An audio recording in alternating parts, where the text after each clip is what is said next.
Hello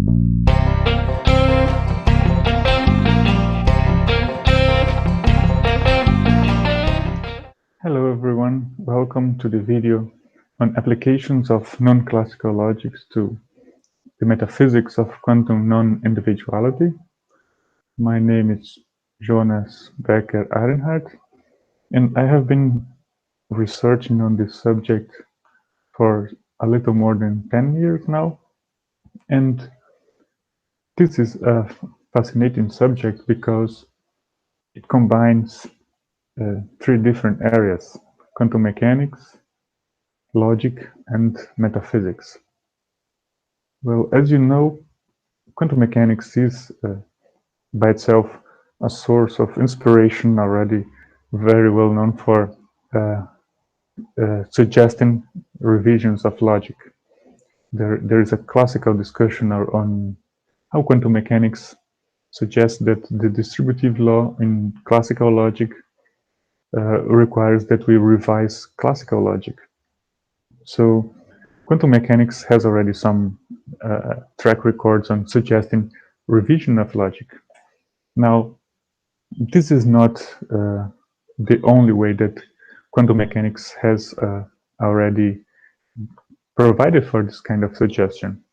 There's a different set of problems that is not associated with distributivity, but now with notions of identity and individuality, and in which quantum mechanics also suggests logical revision.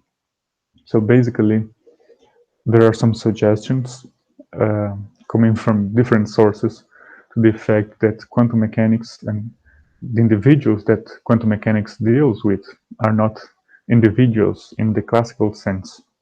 So basically the plan is that for entities that are dealt with by quantum mechanics, identity does not fully apply. And this happens because the notions of identity, which is a logical notion, and the notions of individuality, which is a metaphysical notion, are seen as closely connected. So whenever individuality fails, identity fails too. So if quantum mechanics is suggesting a revision in individuality, it is also directly suggesting a revision in logic. So the issue is very interesting because we have a very successful physical theory that is suggesting a revision both in logic and in metaphysics. Basically, the idea is that if it were not for quantum mechanics, we would not think about applying a notion such as non-individuality. We would not think that the idea of that the objects surrounding us are not individuals could happen to fail. So thanks to quantum mechanics, this suggestion appears, and it seems to suggest in a connected way that classical logic is having trouble to deal with that. So in this sense, we have this connection of these three major areas, and this is a very interesting subject. Let me share with you now my slides to present in more details what is going on, so that you may see how the three areas are connected. If everything goes okay, this part will be edited. So there we go. So there we are. We are willing to apply non-classical logics to quantum mechanics, and specifically to deal with these entities, these quantum entities that are said or thought to be non-individuals. Basically, they are not individuals in any classical sense. Let me start telling you how did this idea first appear. I have this quote by Schrödinger, the same Schrödinger that suggested the famous Schrödinger cat. So to let you know that the idea that some entities are not individuals, although it is a kind of logical and metaphysical idea, it did arise in physics directly from quantum mechanics. So basically, Schrödinger is describing the nature of quantum particles, and he's saying this essay, his essay, of course, deals with elementary particle, more particularly with a certain feature that this concept has acquired, or rather lost in quantum mechanics. I mean this, that the elementary particle is not an individual. It cannot be identified. It lacks sameness. So this is the feature that quantum particle has lost. It lost its individuality, which is a metaphysical notion, and it cannot also be identified, which is an epistemic notion, and it lacks sameness. And this is how Schrödinger expressed the idea that we cannot express that one particle is the same or different as another. That this idea goes by the board in quantum mechanics. You just cannot say that one particle and another particle are the same or different. So, so loss of individuality means all these different things, according to Schrödinger. And he explained why quantum particles have lost individuality. He says, in a technical language, this loss of individuality is covered by saying that the particles obey a newfangled statistics, either Bose-Einstein or Fermi-Dirac statistics. The implication, far from obvious, is that the unsuspected epithet "this" is not quite properly applicable to, say, an electron, except with caution, in a restricted sense, and sometimes not at all. So basically, what he's saying is that these things are no longer individuals, they are not identifiable, they are not identical or different, we cannot say this. And the source for this feature that the particles have lost is basically quantum physics and the new quantum statistics. So let us check it very quickly. What does it mean? Or why do these statistics are thought to generate these metaphysical difficulties? Because then we can see how logic is required to change in order to account for this difference too. If we consider classical entities from classical physics, and we think that we have two particles, let us call them A and B, and if we are willing to distribute them into two boxes, box 1 and box 2, then basically we have four different ways to do that. We can have particles A and B in box 1, particles A and B in box 2, particle A in box 1 and B in box 2, and changing them, box B in particle B in box 1 and particle A in box 2. So the very general the problem comes from these two different ways of counting, because if we change particle A with particle B, we are having a very different situation. It makes a difference if it is A that is in box 1 or if it is B. So in classical mechanics, it does matter which particles is in which box. Now, if we go to quantum statistics, and this is Bose-Einstein, we can have also the two particles in box 1, the two particles in box 2, but when it comes to distribute one particle per box, it does not matter which particle is in which box, because if we switch the particles, it will not generate a different situation. That's why they are written here without labels, and also with just one possible situation, because if we switch these particles, nothing happens really. So we have only one situation where one particle occupies one box. And this is the major difference between quantum statistics and classical statistics, according to Schrödinger. And the point is that while in classical mechanics it makes sense to ask which particle is in which box, there is something to them, their individuality, that should be responsible for this. So it is A or it is B, it is this particle, and not that one. This is lost in quantum mechanics. We cannot say that it is this particle that is in this box, because if we switch this particle with the other particle, then still nothing happened, nothing changes. Then that's the point of saying that we lost sameness and we lost individuality. There's nothing to back up a difference in the situation before and after switching these particles. So we lose particles' identities and individualities. That's how the story goes. And this is connected to the metaphysics of individuality when we check that we have two major approaches to individuality. We have the bundle theories. Basically, it says that an entity is a bundle of properties. So an individual is nothing more than the properties it instantiates. And different individuals are different because they have different properties. So we cannot have different individuals without also having a difference in their properties. This approach is thought to be violated in quantum mechanics straightforwardly because there is no property that can distinguish different electrons or any other kind of quantum particle. So at least in general, there is a kind of view that the bundle theories fail in quantum mechanics. And there is another option. Transcendental individuality is really a bundle of options. There are many options that fall under this label. And these are views on individuality which account for individuality by adding some extra ingredient. Okay. It may be a substratum in the tradition following Locke. For instance, so different individuals are different because they each has its own substratum, which is primitively individuated. Or else we can account for individuality not in terms of a kind of particular item, the substratum, but in terms of a non-qualitative property, which is a property that is not a quality. So, and it is typically called a haecity.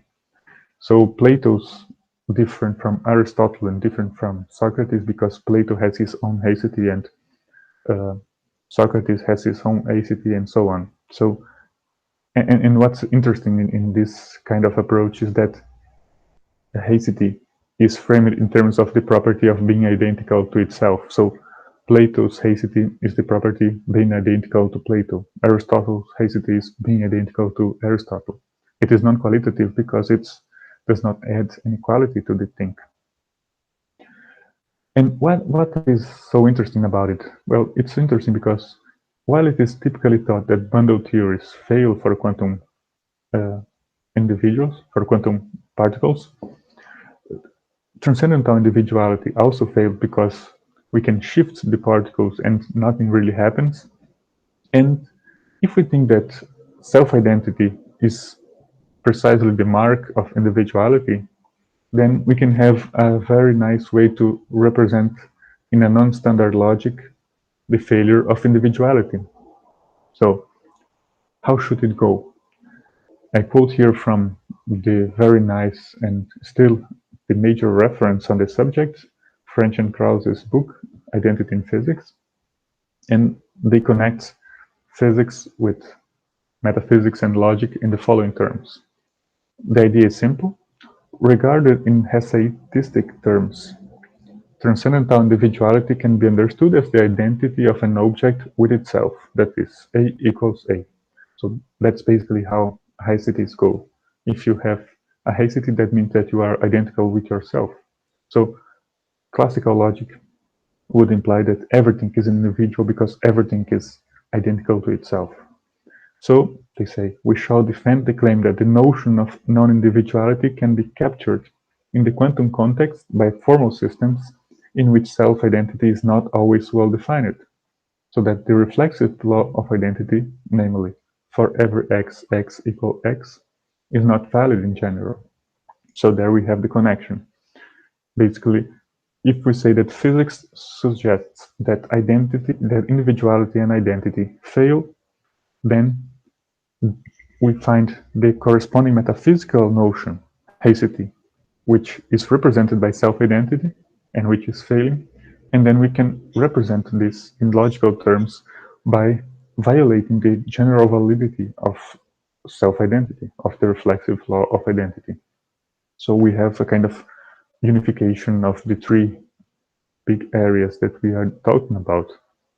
And then the plan seems to be that quantum mechanics is suggesting that one of the most basic laws of logic is really restricted, to say the least, if not violated. So in this sense, we have this direct connection going from quantum mechanics to metaphysics and finally to logic.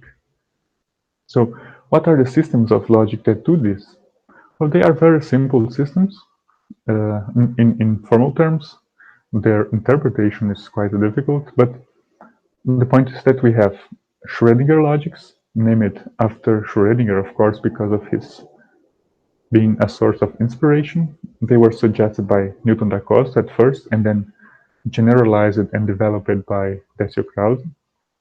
I think that still one of the best presentations is in the book of French and Krause I mentioned. And in formal terms, these are simple systems. You can think of them in terms of first-order languages that are two-sorted. So you have two kinds of terms. We have the classical terms, that means individual variables and individual constants. And we have also the non-classical or quantum terms, which are also individual variables and individual terms for quantum entities. So if you think that the classical terms denote classical entities and quantum terms denote quantum entities, the plan is that quantum entities are not individuals, they are not self-identical. And this is represented by the fact that for classical entities, self-identity is defined, but for quantum entities, this expression of self-identity is not even well formed. So we cannot express that they are individuals by restricting the very definition of formula. You just cannot say this. This cannot express self-identity. So this is one way to represent that they lack heities. They are non-individuals in the sense that heity fails for them.